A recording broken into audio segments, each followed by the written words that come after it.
Looking at Prehistory by Ellen B. Cutler. Talking about the past. History is the story of things that took place in the past. It tells about the rise and fall of kingdoms, discoveries in science, artistic achievements, and religious beliefs. History is made by people who are famous and by people whose names are no longer known. History is the written record of human culture. The documents of history include codes of law, newspaper accounts, personal journals, and business records. Prehistory is the period of human culture that came before the invention of writing. History is about 5,000 years old, but prehistory is much, much older. Prehistory and culture. In anthropology, the word culture refers to the shared experiences of a group of people. These shared experiences include both beliefs and learned knowledge. Beliefs are the ideas and attitudes that influence lives. Social attitudes are beliefs. Social beliefs may cause people to treat some members of a family or a village differently from others. Learned knowledge is the set of skills that people need to live. Prehistoric people knew how to use fire, make tools, and care for sick or injured individuals. As learned knowledge is handed down from one generation to the next, it is also improved. The beginning and end of prehistory. Anthropologists, or people who study anthropology, agree that human culture is extremely old. They do not agree, however, on when prehistory began. Some anthropologists say prehistory started about 2 million years ago, when our ancestors began to use tools. Still others say that prehistory started about 100,000 years ago, when the first modern human beings appeared.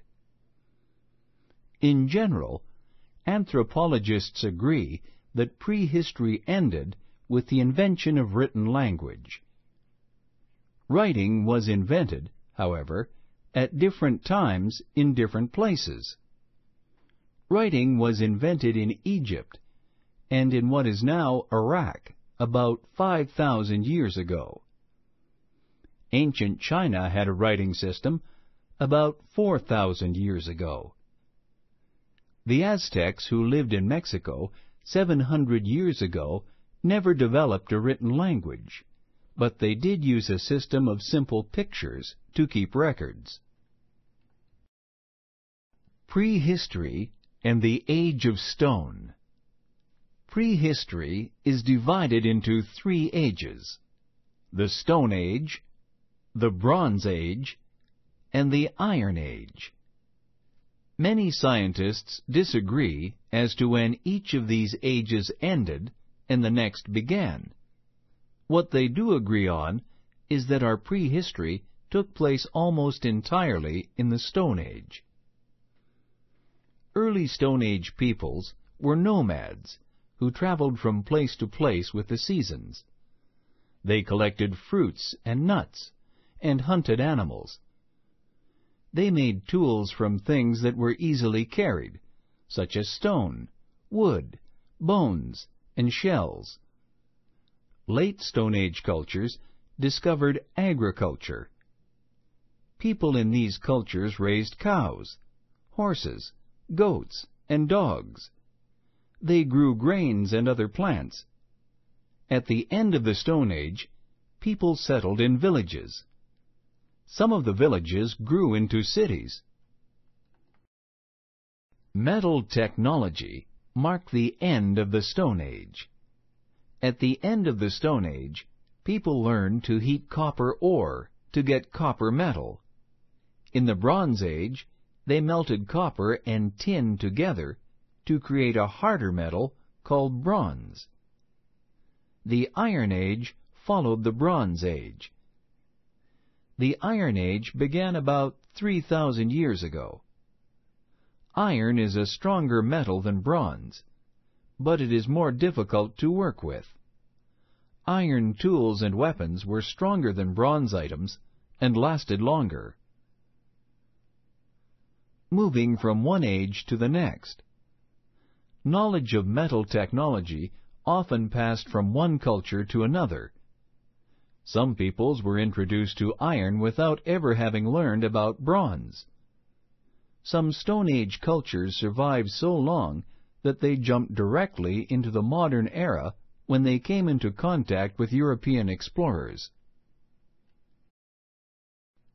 Progress during the Stone Age.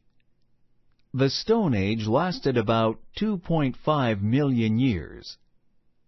During the Stone Age, humans spread from the African continent throughout Europe, Asia, and North and South America. They became skilled at making stone tools, and also produced many kinds of art, including carved animal figures, cave paintings, and decorated pottery. Using fire. Perhaps the most important tool in prehistory was fire. At first, early humans may have taken advantage of small fires caused by lightning. They later figured out how to control these fires and keep them burning. Finally, they learned how to start fires themselves. Our ancestors were warming themselves with fire about 450,000 years ago. Fire kept people warm in cold weather. It protected them from attacks by wild animals. Cooking made food taste better. Meat dried in the smoke did not spoil. A crackling fire would have encouraged people to gather together for warmth, safety, and company. Small fires made it possible to work at night and in dark caves. The things they left behind. Early tools.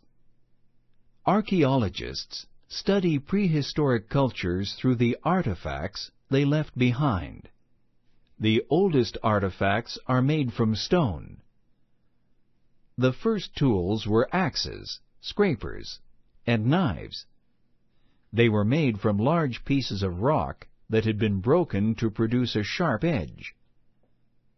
After a while, Stone Age peoples learned to flake thin pieces from large rocks. These flaked tools had sharp edges and points. They could be attached to sticks or long bones to make arrows and spears for hunting, or scythes for cutting grasses and grains. Stone Age peoples shaped tools from stone, bone, and antler. A variety of points, including spearheads, awls for poking holes in skins, and sewing needles, were made from bone, antler, and ivory. Carved objects and personal ornaments. The oldest prehistoric works of art were small portable carvings, such as animal and human figures. Personal ornaments made from ivory, shells, and animal teeth were also common. This made sense for nomads, who were always on the move. Stone Age artists also decorated weapons and other tools. Did these works of art have a purpose or a special meaning? Could ivory beads, for instance, show that the wearer was an important person? Perhaps an animal figure served as a good luck charm. There is no way to know for sure. Paintings and wall decorations. Some prehistoric artists were painters who decorated caves and stone cliffs with patterns and pictures. These artists made red, yellow, and brown paints with minerals they dug from the ground. They made black paint from burned bones and wood. First, they ground colors into powder. Then they mixed the colors with water or animal fat. They dabbed this paint on stone with their fingers or with twigs, or used brushes made from animal hair. They also blew dry powdered color onto the cave walls through hollow bones.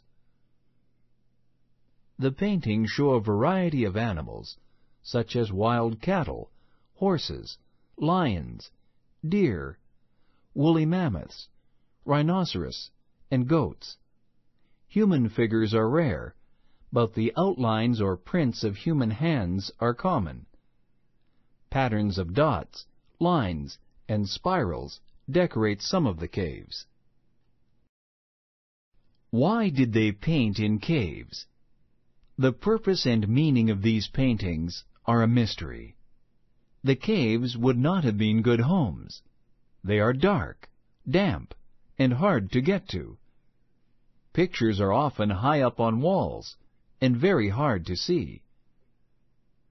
Many people think that the pictures were painted to help the hunters. Prehistoric people hunted many kinds of animals.